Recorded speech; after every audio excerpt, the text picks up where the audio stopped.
আসসালামু আলাইকুম ওয়া রাহমাতুল্লাহি ওয়া বারাকাতুহু নাহমাদুহু ওয়া নুসাল্লি ওয়া নুসাল্লিমু আলা রাসূলিহিল কারীম আম্মা বা'দ। সুপ্রিয় দর্শক শ্রোতা, দেশ ও প্রবাসে যে যেখান থেকে আমাদের দেখছেন এবং শুনছেন, আশা করছি সকলেই ভালো আছেন এবং সুস্থ আছেন। সবাইকে স্বাগত জানাচ্ছি আপনাদের প্রিয় টেলিভিশন চ্যানেল বিজয় টিভি জুমাবাড়ির নিয়মিত আয়োজন পিএইচপি ইসলামের কথায়।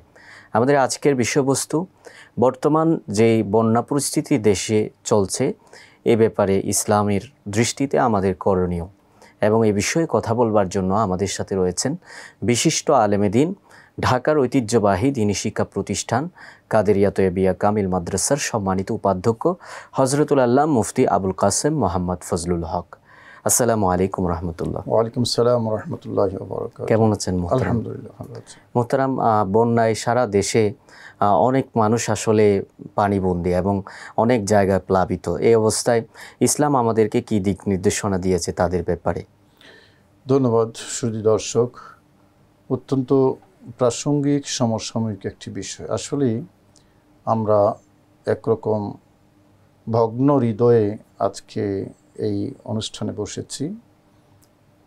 ফেনী, নোয়াখালী, কুমিল্লা সহ আজকে পর্যন্ত যখন আমরা কথা বলছি, অনেকগুলো জেলা ইতিমধ্যে প্লাবিত হয়েছে এবং এই বন্যাটা কোথাও কোথাও স্মরণকালের ভয়াবহতম একটা বন্যা হিসাবেই মানুষ বিবেচনা করছে।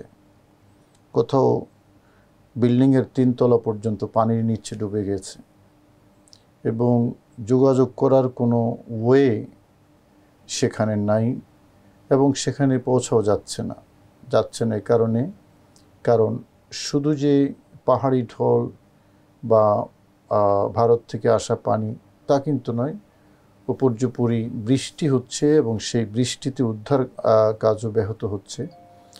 হেলিকপ্টার যেতে পারছে না, নৌকা বা ইঞ্জিন চালিত বোট বা স্পিড বোট সেগুলো আসলে ওই এলাকার সাথে পরিচিত না আর কি। ওই এলাকাগুলোতে এই যাতায়াতের এই যানগুলো আগে থেকে অ্যাভেলেবল নয়।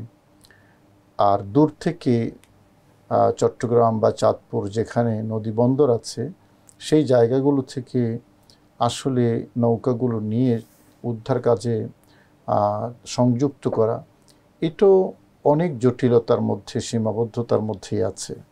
সব কিছু মিলে পানিবন্ধী যে মানুষগুলো কি অবস্থা আছে, কতজন মারা গেছেন। আমরা বন্যার পানির সাথে দেখেছি মানুষের লাশ ভেসে যাচ্ছে, গবাদি পশু ভেসে যাচ্ছে, অনলাইনে যদ্দূর দেখা গেছে আর কি। তো এবং মানুষের যে আর্তচিৎকার, আর্তনাদ, আসলে এটা ভয়াবহ একটা পরিস্থিতি।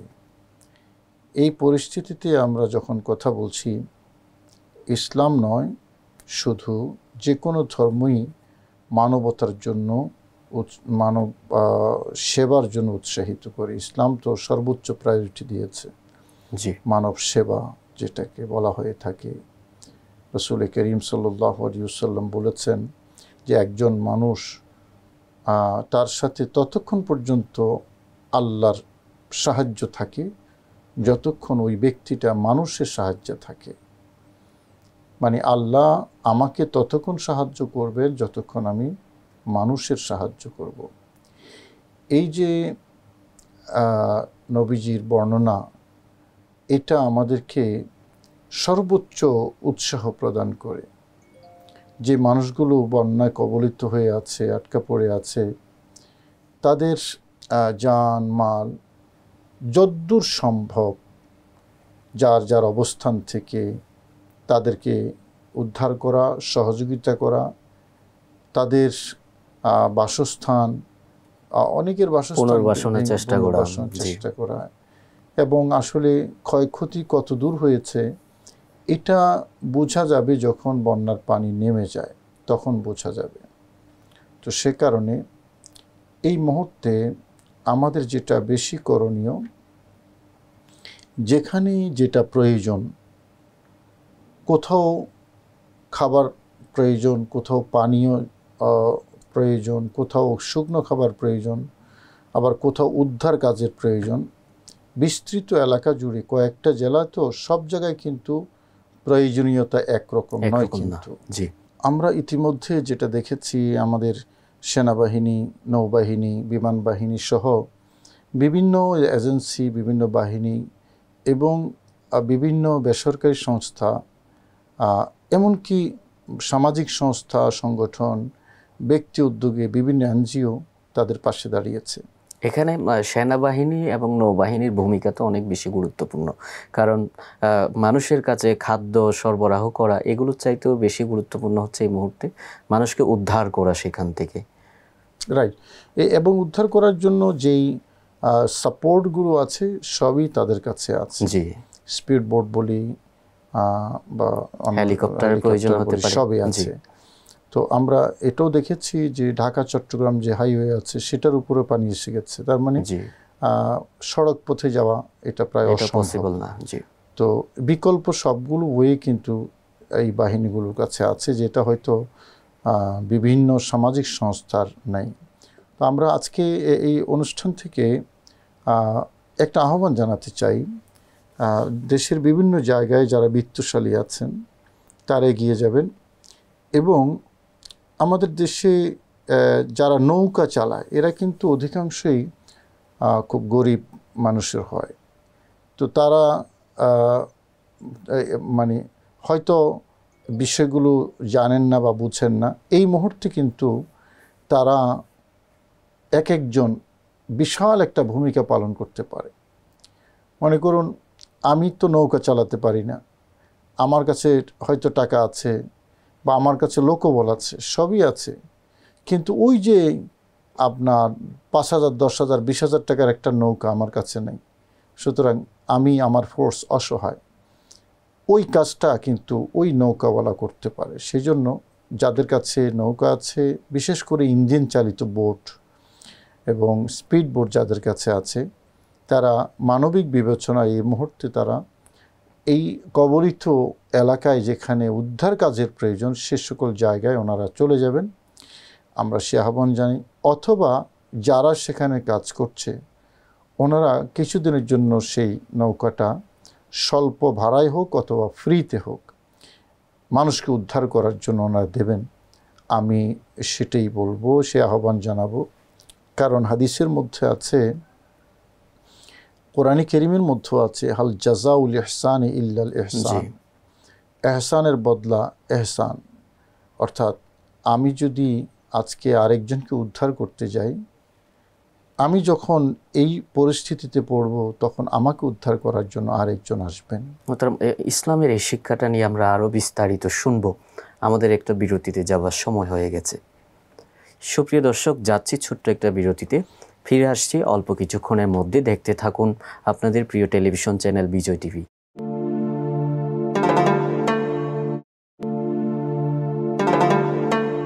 ফিরে এলাম বিরতির পর। সবাইকে আবারও স্বাগত জানাচ্ছি আপনাদের প্রিয় টেলিভিশন চ্যানেল বিজয় টিভির পর্দায় জুমাবারের নিয়মিত আয়োজন পিএইচপি ইসলামের কথায়।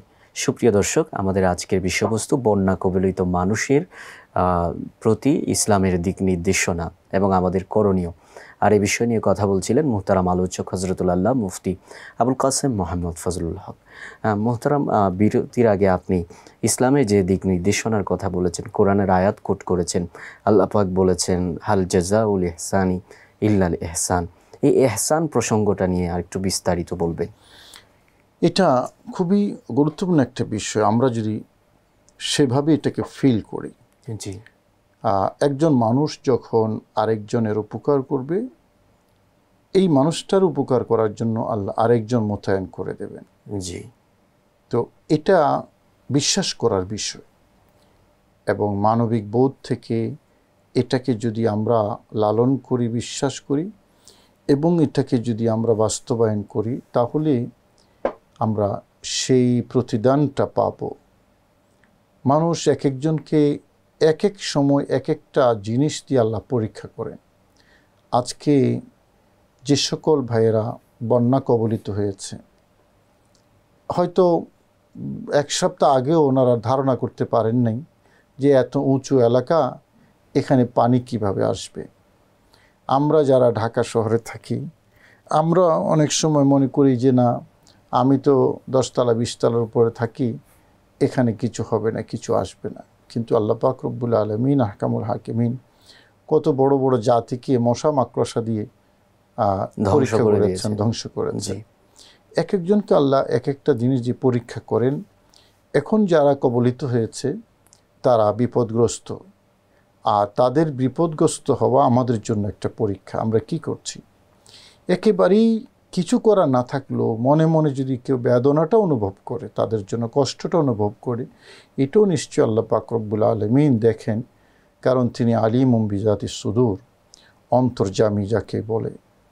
তো এখন আমরা সংঘবদ্ধভাবে, সম্মিলিতভাবে যদি সেই দুর্যোগগুলো মোকাবেলা করার ভাবনায় থাকি, কোনো না কোনো রাস্তা আল্লাহ ব্যবস্থা করে দেবেন। এবং আমাকে ভাবতে হবে যে হ্যাঁ, আমি হয়তো 1000 মানুষকে হয়তো আমি সহযোগিতা করতে পারবো না, কিন্তু একজনকে তো পারবো আমি। বাস ওই একজনের জন্য আমার কিছু করার যদি থাকে, সুযোগ যদি থাকে, আমি সেটা করব। এখন মনে করেন কারো কারো কাছে স্বেচ্ছাসেবক আছে, টাকা নেই, আবার কারো কাছে টাকা আছে, স্বেচ্ছাসেবক নেই।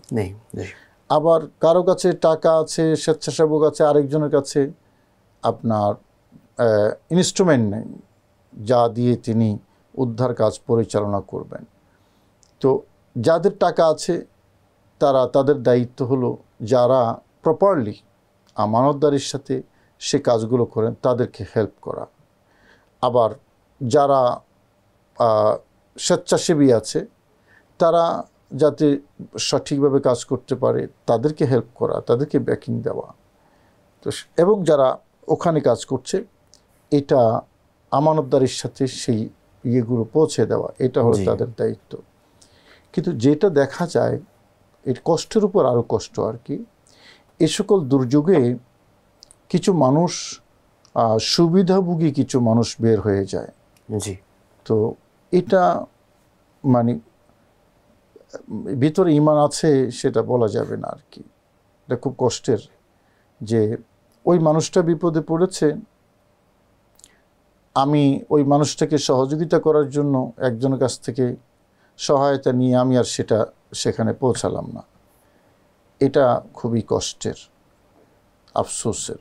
তো সেই জন্য সব জায়গায় যদি তাকওয়া এবং আমানতদারির সাথে কাজটা করা হয়, তাহলে আল্লাহর পক্ষ থেকে জাযায়ে এহসান পাওয়া যাবে, আর ওই মানুষটা উপকৃত হবে। আগেই বলেছি এটা একটা পরীক্ষা। ওয়ালা নাবলুওয়ান্নাকুম বিশাইইম মিনাল খাউফি ওয়াল জুই ওয়া নাকসিম মিনাল আমওয়ালি ওয়াল আনফুসি ওয়াত তামারাত ওয়া বাশশিরিস সাবিরিন। এই যে ওয়া নাকসিম মিনাল আমওয়ালি ওয়াল আনফুসি ওয়াত তামারাত, তিনটেই কিন্তু ওখানে আছে। তো সেই জায়গা থেকে এখন আমাদের দায়িত্ব হলো তাদের পাশে দাঁড়ানো, এগিয়ে যাওয়া, সহযোগিতা করা, কষ্ট বেদনা অনুভব করা। এবং এই বন্যাটা, এটা যে 2-1 দিনে এটা সেরে যাবে তা কিন্তু নয়। বন্যার পানি নেমে গেল, যে মানুষগুলো ক্ষতিগ্রস্ত হয়েছে, আজকে আসার সময় দেখলাম একজন মাকে উদ্ধার করে আশ্রয় শিবিরে রেখে এসেছে বাবাকে নিয়ে আসার জন্য। তো ফিরে গিয়ে দেখছে বাবাও নাই, বাবা যে ঘরে ছিল সে ঘরও নেই। অর্থাৎ ঘর সহ উপরে পাহাড়ি স্রোতে বা নদীর স্রোতে, পানির স্রোতে ভেসে গেছে। তো এই যে যারা চলে গেছে তারা তো গেছেই, যারা বেঁচে আছে তারা যে বন্যা পরবর্তী পুনর্বাসন যেটা, এটা আরেকটা বড় চ্যালেঞ্জ। এবং আশ্রয় কেন্দ্র সহ যারা বিভিন্ন জায়গায় আশ্রিত হয়ে আছেন, পানি তো হয়তো আস্তে আস্তে কমে যাবে আল্লাহর মেহেরবানি। সেই আশ্রয় শিবিরে যারা আছে সেখানে শিশু আছে, বৃদ্ধ আছে, অসুস্থ মানুষ আছে, প্রেগনেন্ট নারী আছে। তো তাদের মানে এই সেবাটুকু এটাও নিশ্চিত করা একটা বিরাট চ্যালেঞ্জ। এবং এটা তো এমন নয় যে 1-2 হাজার মানুষের সমস্যা। এই যে জেলাগুলোতে এখানে লক্ষ লক্ষ বা কোটি বলা চলে এই মানে এই দিক থেকে শুরু করে সিলেট অঞ্চলেও এসে যাচ্ছে, এবং সিলেট অঞ্চলে আসলে উত্তরবঙ্গ প্লাবিত হবে ওই দিকেও। তার মানে বাংলাদেশের বিরাট অংশ জুড়ে, এবং এদিকে চাঁদপুর বা এই নদী যেই নদীবাহিত যে এলাকাগুলো, জেলাগুলো, সব জায়গায় কিন্তু পানি উঠছে। তো এটা বৃহৎ একটা জনগোষ্ঠীর সমস্যা। সেজন্য আমি মনে করি সবারই দায়িত্ব আছে। হাদিসে নবীজি বলেছেন, আলা কুল্লুকুম রাইন ওয়া কুল্লুকুম মাসউলুন আন রাইয়াতিহি, তোমরা প্রত্যেকেই দায়িত্ববান এবং প্রত্যেককেই তার দায়িত্ব সম্পর্কে জিজ্ঞাসা করা হবে।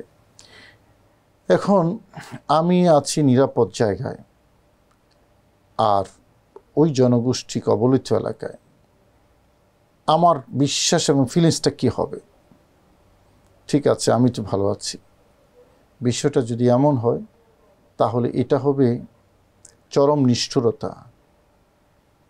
তো আমি একটু আগে আমি যখন রাস্তায় আসছিলাম, তখনও ফেনী জেলার একজন বড় পয়সাওয়ালা আমাকে কল দিয়েছে যে হুজুর, আমার ফেসবুক অ্যাক্টিভিটিস দেখেছে যে আমি নৌকা খুঁজতেছি, ওখানে আমার ফোর্স ওখানে আছে, কাজ করছে, আমার স্বেচ্ছাসেবী দল। বললো যে আমার তো হুজুর আত্মীয় স্বজন কেউ নাই আমার বাড়ি অমুক জায়গায়, আপনি যদি নৌকা পান আমাকে জানাইয়েন, উনি সহযোগিতা করবেন। এটা হলো দায়িত্ব, যে ওনার ফোর্স নাই, আমার কিন্তু ফোর্স আছে, স্বেচ্ছাসেবী আছে। তো উনি আর্থিক সহায়তা করার জন্য উনি নিজেই কল করেছেন আমাকে। এইটা হলো দায়িত্ব। অর্থাৎ সব দিক থেকে যার যেটা সুযোগ আছে সেই সুযোগটা সেখানে ব্যবহার করা। মোহতারাম, আমরা আরও শুনবো, আমাদের একটা বিরতিতে যাওয়ার সময় হয়ে গেছে। সুপ্রিয় দর্শক, যাচ্ছি ছোট্ট একটা বিরতিতে, ফিরে আসছি অল্প কিছুক্ষণের মধ্যে। দেখতে থাকুন আপনাদের প্রিয় টেলিভিশন চ্যানেল বিজয় টিভি।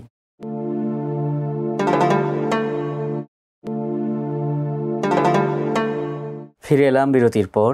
সবাইকে আবারও স্বাগত জানাচ্ছি আপনাদের প্রিয় টেলিভিশন চ্যানেল বিজয় টিভির পর্দায় জুমাবারের নিয়মিত আয়োজন পিএইচপি ইসলামের কথায়। সুপ্রিয় দর্শক, আমাদের আজকের বিষয়বস্তু বন্যা কবলিত মানুষের পাশে দাঁড়াতে আমাদের কর্তব্য, এবং এ বিষয় নিয়ে কথা বলছিলেন মোহতারাম আলোচক হযরতুল আল্লাহ মুফতি আবুল কাসেম মোহাম্মদ ফজলুল হক।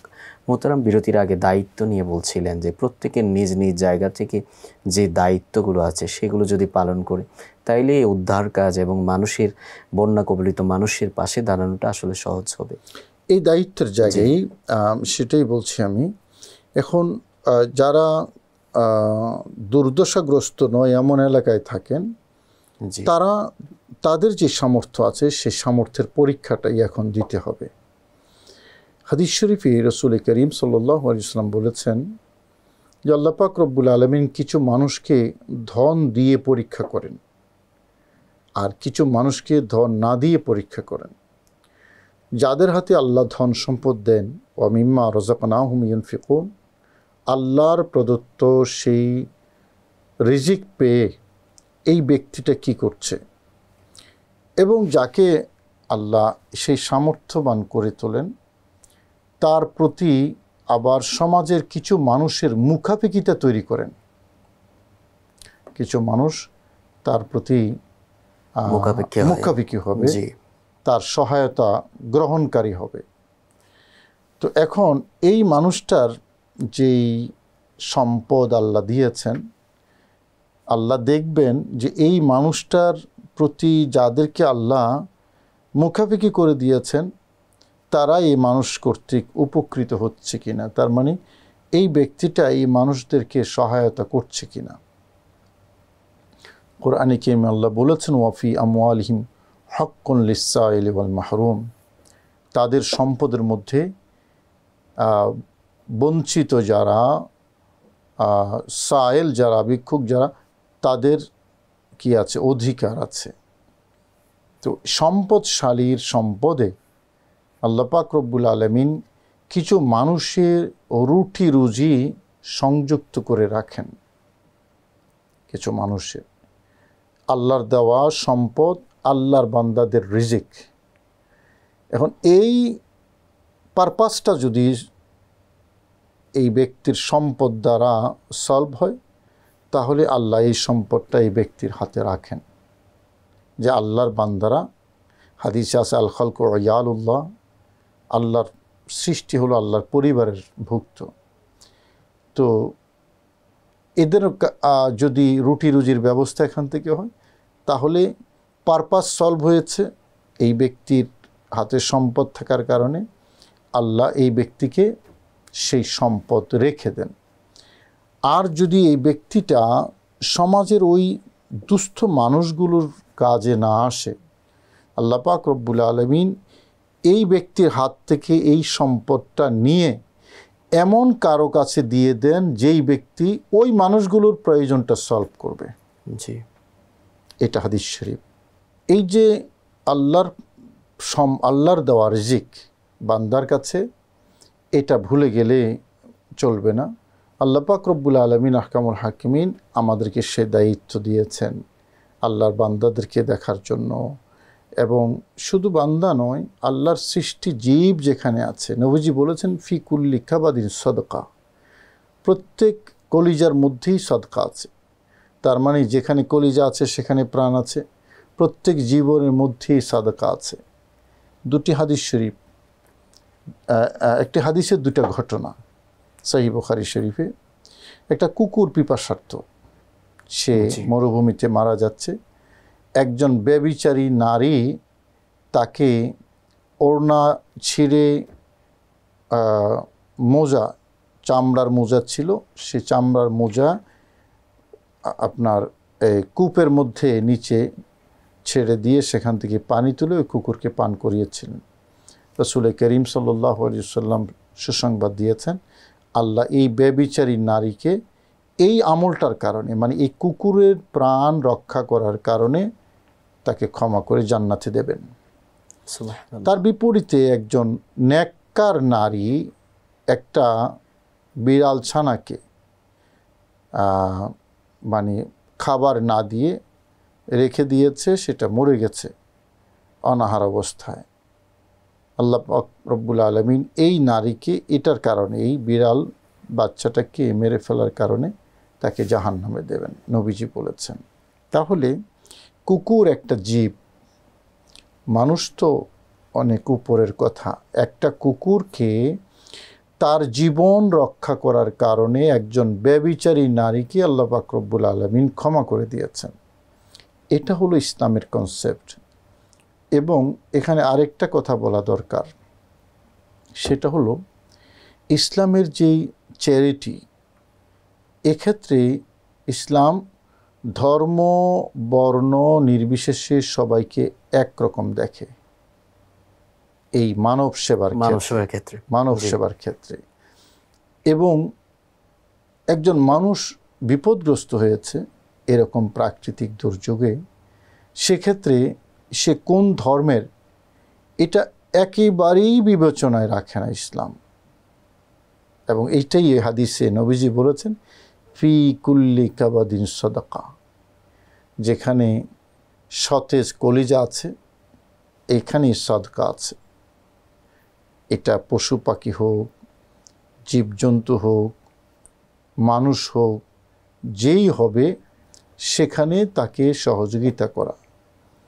তো একটা কুকুর, তাকে পানি পান করিয়ে তার জীবন রক্ষায় একজন ব্যভিচারী নারীকে আল্লাহ কী পুরস্কার দিয়েছেন।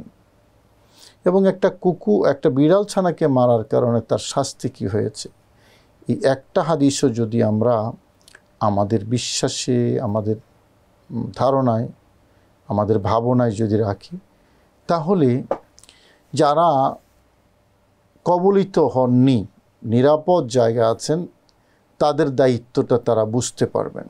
সেটাই আসলে ইসলাম মানুষকে মানুষের পাশে প্রাণের পাশে দাঁড়ানোর কথাই সবচেয়ে বেশি গুরুত্ব দিয়েছে। আমরা আরও শুনবো, আমাদের একটা বিরতিতে যাওয়ার সময় হয়ে গেছে।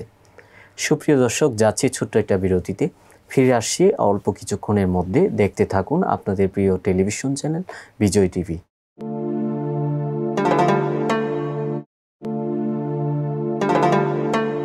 ফিরে এলাম বিরতির পর।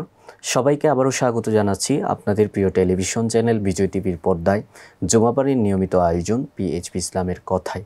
সুপ্রিয় দর্শক, আমাদের আজকের বিষয়বস্তু মানব সেবা এবং বর্তমান যেই বন্যা পরিস্থিতিতে মানুষ কবলিত হয়ে আছে এই অবস্থায় ইসলামের দিক নির্দেশনা এবং আমাদের করণীয়, এই বিষয়ে কথা বলছিলেন মোহতারাম আলোচক। মোহতারাম, বিরতির আগে মানুষের পাশে দাঁড়াবার কথা ইসলাম বলেছে, সেই শিক্ষাটার কথা আপনি খুব সুন্দরভাবে কোরআন হাদিসের আলোকে ফুটিয়ে তুলছিলেন।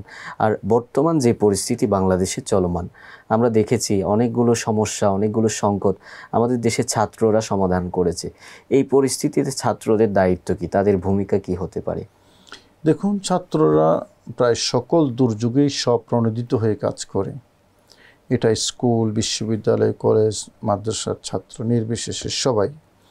এবং তাদেরকে যে বলতে হয় তা কিন্তু নয়, তারা স্ব-উদ্যোগে এই কাজগুলো করে। কিন্তু সব জায়গায় তাদেরকে তারা যে পরিপূর্ণভাবে করতে পারবে বিষয়টি এমন নয়। একটু আগে যেটা আমি বলেছি যে ঢাল তলোয়ার না হলে তো আর যুদ্ধ করা যাবে না। আমাদের বিভিন্ন বাহিনীর হাতে যে ইনস্ট্রুমেন্ট আছে সেগুলো কিন্তু ছাত্রদের কাছে নাই। শুধু যদি বন্যা হতো, শুধু যদি ত্রাণ বিতরণ করার প্রসঙ্গ হতো, তাহলে ছাত্ররা যথেষ্ট করে সেখানে করতে পারতেন। কিন্তু যখন নৌকার প্রয়োজন, স্পিডবোটের প্রয়োজন, বোটের প্রয়োজন, তখন কিন্তু ছাত্ররা অসহায় ফিল করে। আমি যাদেরকে ওখানে ফেনীতে পাঠিয়েছি তারাও তো ছাত্র, তারা ওই সেবাটা দিতে পারছে না, কারণ তাদের হাতে সেই নৌকায় পর্যাপ্ত ইনস্ট্রুমেন্ট নাই। তো এখানে আরেকটা বিষয়ে আমি আলোচনা করতে চাই, সেটা হলো বন্যার যে কারণ। বন্যার প্রথমত যখন অতিবৃষ্টি হয় এবং সেটা আল্লাহর পক্ষ থেকে হয়, তখন বন্যা হয়, এটা সাস্টেনেবল। কিন্তু অন্যায়ভাবে, অন্যায্যভাবে যদি কেউ বন্যা তৈরি করে, এটা পার্শ্ববর্তী দেশ হোক বা দূরবর্তী দেশ হোক, তারা হয়তো বিবেচনা করছে যে আমাদের জনগোষ্ঠী বন্যা কবলিত হবে বা তারা বিপদে পড়বে, সেই জন্য তারা সেই পানিটা ছেড়ে দিচ্ছে। কিন্তু একজন মানুষ হিসেবে যদি চিন্তা করে, তাহলে কিন্তু বিষয়টা এতটা ভয়ঙ্কর হয় না। এখন ওখানে সংকট কতটুকু, আমার এখানে কতটুকু সংকট হবে, এই গ্লোবাল ভিলেজে এটা বিবেচনা করা কিন্তু খুব সহজ। এখন আমি আমাকে বাঁচাতে গিয়ে আরেকজনকে মারতে পারি না। হ্যাঁ, সেই সংকটটার একটা ব্যালেন্স তৈরি করা যায়। সেই ব্যালেন্সটা তৈরি করলে তাহলে এটা মেনে নেওয়া যায়। এটা তো গেল পানি ছেড়ে দেওয়ার বিষয়, যেটা আমরা সবসময় দেখি যে আমাদের দেশ যে নদীগুলো আছে সবকটি বা অধিকাংশ নদী কিন্তু আমাদের এই দেশে এটার গোড়া নয়, কিন্তু পার্শ্ববর্তী দেশ বা আরও অন্য দেশ থেকে সে পানিগুলো আসে। মিশর নীল নদ যেমন 8টা দেশকে টাচ করেছে। এখন আরেকটা কারণ যেটা হয়, বন্যা নিয়ন্ত্রণ বাঁধ, যেটা বিভিন্ন জেলায় সরকার তৈরি করেছে, সব সরকারি বন্যা নিয়ন্ত্রণ বাঁধ এবং বন্যা নিয়ন্ত্রণের জন্য যে সকল প্রজেক্ট আছে, সেই প্রজেক্টগুলো যখন পরিকল্পনা করা হয়, পরিকল্পনা মাফিক কিন্তু কাজগুলো হয় না অধিকাংশ ক্ষেত্রে। কারণ দুর্নীতি, চুরি, বাটপাড়ির কারণে যে বাঁধটা যেভাবে করা দরকার সেভাবে করে না, দুর্বল হয়ে যায় বাঁধটা। এখন এই দুর্বল বাঁধের কারণে সরকারি বরাদ্দ কিন্তু ঠিকই আছে, মাঝপথে চোর বাটপার যারা, এরা কিন্তু টাকা খেয়ে যেটাকে শক্ত করে করার কথা এটাকে দুর্বল করে করছে। পরিকল্পনা মাফিক শক্ত করে যদি করা হতো তাহলে বাঁধটা হয়তো ভাঙতো না। ইঞ্জিনিয়াররা সেভাবেই পরিকল্পনা করেন, কিন্তু দুর্বল করে করার কারণে ওই পাহাড়ি ঢলে বাঁধটা বা পানির স্রোতে বাঁধ ভেঙে গেছে। বাঁধ ভেঙে কি হলো, একটা বিরাট এলাকা প্লাবিত হয়ে গেল, মানুষ মারা গেল, গবাদি পশু মারা গেল। আমরা অতীতে বলতে শুনছি অনেক সময় যে প্রাকৃতিক দুর্যোগ, আল্লাহর মাল আল্লাহ নিয়ে গেছে, আমাদের করার কি আছে। বিষয়গুলো দুঃখজনক। ইসলাম কিভাবে দেখে এটাকে?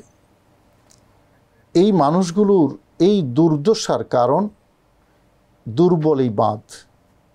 এটা কিন্তু দুর্বল হিসাবেই এটাকে ইয়ে করা পরিকল্পনা হয় নাই। জি, বরাদ্দ দুর্বল হিসাবে হয় না, বরাদ্দ হয়েছে কিন্তু সবল, শক্ত, শক্তিশালী। যাদের কারণে দুর্বল বাঁধ হয়েছে, দুর্বল বাঁধ হওয়ার কারণে ভেঙেছে, ভাঙ্গার কারণে জনগোষ্ঠী মারা গেছে, কষ্ট পেয়েছে, ঘরবাড়ি উপড়ে গেছে, গবাদি পশু মারা গেছে, সব কিছু। এটার দায়ভার কিন্তু ওই যারা চোর বাটপার, যারা জনপ্রতিনিধিদের এখানে দায়িত্ব যেই দায় হোক, আছে। শুধু জনপ্রতিনিধি নয়, কর্মচারী হোক, প্রকৌশলী হোক, দেশি বিদেশি এজেন্সি হোক, যারাই এই খাওয়ার সাথে জড়িত, দুর্নীতির সাথে জড়িত, ইসলাম বলে এইগুলার দায় দায়িত্ব তাদের উপর যাবে। এটা তাদেরকে বহন করতে হবে, এই পাপের বোঝা। কারণ কিছু পাপ থাকে, একজন মানুষকে একটা চড় মেরে দিল, থাপ্পড় মেরে দিয়েছে, বাস ওই মানুষটাই শুধু কষ্ট পেয়েছে। আমরা জুলুম অত্যাচার বলতে এতটুকু বুঝি যে সে তাকে চড় মেরেছে, অন্যায়।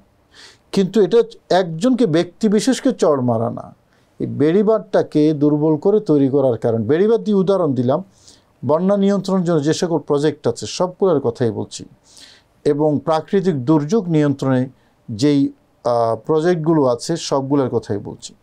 অর্থাৎ এখানে দুর্বলতা যাদের কারণে হয়েছে, এর কারণে যদি জনগোষ্ঠী যদি আপনার আক্রান্ত হয়, ক্ষতিগ্রস্ত হয়, এটার গুনাহ, এটার দায়ভার ওই ব্যক্তির কাছে যাবে। মোহতারাম, ধন্যবাদ। আমরা অনেক গুরুত্বপূর্ণ কথা আপনার কাছ থেকে শুনেছি, আপনাকে ধন্যবাদ জানাচ্ছি। জাযাকাল্লাহ। সুপ্রিয় দর্শক, দেখতে দেখতে আমরা অনুষ্ঠানের একেবারেই শেষ পর্যায়ে চলে এসেছি। দেখছিলেন আপনাদের প্রিয় টেলিভিশন চ্যানেল বিজয় টিভির পর্দায় জুমাবারের নিয়মিত আয়োজন পিএইচপি ইসলামের কথায়। আমাদের মোহতারাম আলোচক যেভাবে বলেছেন, বন্যা কবলিত এই মানুষগুলোর পাশে দাঁড়ানো আমাদের এটা ইমানি দায়িত্ব নয় শুধু, বরং এটা আমাদের মানবিক দায়িত্ব। সেই জায়গা থেকে আমাদের প্রত্যেকে যার যতটুকু সামর্থ্য আছে, যেই যোগ্যতা দিয়ে, যে দক্ষতা দিয়ে তাদের পাশে দাঁড়ানো আমাদের দরকার, সেটা যাতে কাজে লাগায়। আল্লাহ পাক আমাদের সবাইকে সেই তৌফিক নসিব করুন, এই প্রত্যাশা রেখে, এবং মহান আল্লাহর কাছে এই প্লাবিত অবস্থা থেকে, এই দুর্যোগপূর্ণ অবস্থা থেকে আমরা পানা চাই। আল্লাহ রাব্বুল আলামিন আমাদের সবাইকে সুস্থ রাখুন। সবাই ভালো থাকবেন, সুস্থ থাকবেন। আজ এই পর্যন্তই। আল্লাহ হাফেজ। আসসালামু আলাইকুম ওয়া রাহমাতুল্লাহি ওয়া বারাকাতুহু।